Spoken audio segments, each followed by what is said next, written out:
I'm a free trader, but I'm going to start this short video with a startling confession. Trade destroys jobs. But don't jump to the conclusion that this means it is a good idea to have tariffs or other trade barriers, because what I'm actually saying is that all trade destroys jobs, and that includes trade within a country. It's part of what economists call creative destruction. That's the bad news. The good news, however, is that this process, whether caused by intranational trade or international trade, is what makes our lives much better. Here are a couple of examples.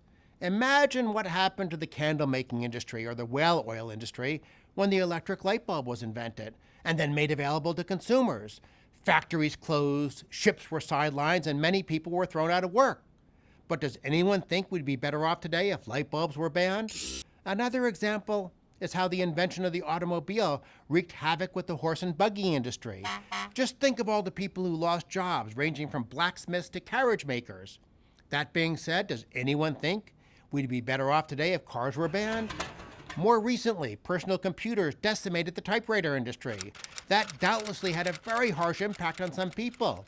But would our lives be better today if we had to get rid of our PCs and Macs?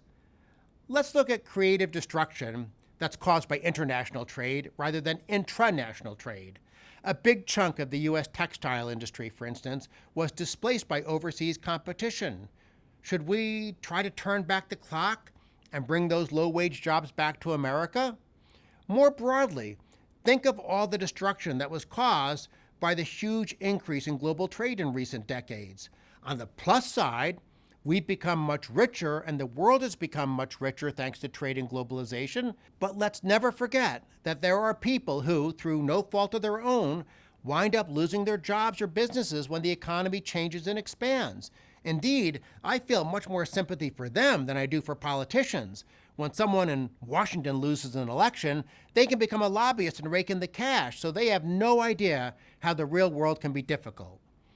I'll conclude with the comforting observation that the great-great-grandchildren of candle makers have much better lives because of trade and creative destruction.